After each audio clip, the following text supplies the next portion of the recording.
Imaginez un jeune garçon né dans un petit village de Corée, où les opportunités semblent inexistantes et où la pauvreté dicte la vie quotidienne. Maintenant, imaginez ce même garçon, contre toute attente, bâtissant un empire qui défie les géants de l'industrie automobile mondiale. Cette histoire incroyable, c'est celle de Chung Ju-young, le fondateur de Hyundai, qui est passé de la misère à la tête d'une des plus grandes entreprises du monde. Comment un enfant de fermier analphabète a-t-il réussi un tel exploit? Aujourd'hui, nous allons plonger dans l'histoire fascinante de l'homme qui a défié le destin et transformé un rêve impossible en réalité.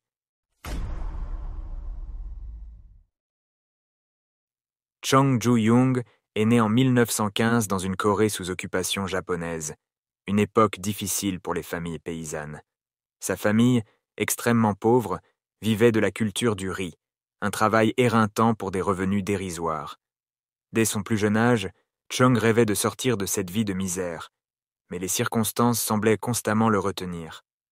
Avec une éducation limitée et peu de ressources, son avenir semblait déjà tracé. Il suivrait les traces de son père, travaillant durement dans les rizières pour un maigre revenu. Mais pour Chung, la pauvreté n'était pas une fatalité, mais une motivation. Déterminé à changer son destin, Chung Ju-young a tenté à plusieurs reprises de fuir la ferme familiale. Chaque tentative se soldait par un retour forcé, mais son esprit n'était jamais brisé. Finalement, à l'âge de 16 ans, il réussit à s'échapper pour de bon. Il se rendit à Séoul, la capitale, avec pour seul bien une paire de sandales en caoutchouc et une détermination inébranlable. Là, il trouva du travail en tant qu'ouvrier dans un chantier de construction, un emploi épuisant, mais qui lui offrait une échappatoire à la vie rurale. En 1938, avec des économies dérisoires, Chung Ju-young ouvrit son premier atelier de réparation automobile. C'était une époque où très peu de Coréens possédaient mandat des voitures, mais Chung avait une vision. Il voulait rendre les véhicules accessibles à la population coréenne. Cependant, l'occupation japonaise et les tensions mondiales rendirent l'avenir incertain. Malgré cela, il persévéra, développant son entreprise avec une ténacité remarquable. Après la Seconde Guerre mondiale et la libération de la Corée en 1945, Chung Ju-young saisit l'opportunité de relancer son entreprise. Il rebaptisa son atelier Hyundai, un mot signifiant « moderne ». Son ambition ne se limitait plus à la simple réparation de véhicules. Il voulait construire des voitures. Mais comment un petit atelier de réparation pouvait-il rivaliser avec les géants mondiaux de l'automobile? Dans les années 1960, la Corée du Sud était encore un pays en développement, mais le gouvernement avait des plans ambitieux pour l'industrialisation.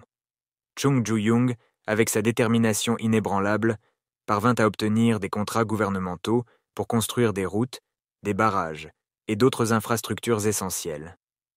Hyundai se diversifia alors dans la construction navale, le génie civil et finalement dans la production automobile. Le pari était risqué, mais Chung croyait fermement en la capacité de son pays à se transformer. En 1975, Hyundai lance sa première voiture, la Hyundai Pony, la première voiture coréenne. Ce fut un moment historique non seulement pour l'entreprise, mais pour toute la Corée du Sud. Le Pony était simple, abordable et surtout, il représentait l'indépendance industrielle de la Corée. Malgré les critiques initiales sur la qualité, Chung persista. Il croyait en l'amélioration continue et en l'importance de rendre la voiture accessible à tous les Coréens. Hyundai ne s'est pas contenté de dominer le marché local. Sous la direction de Chung Ju-young, l'entreprise a rapidement ciblé les marchés internationaux.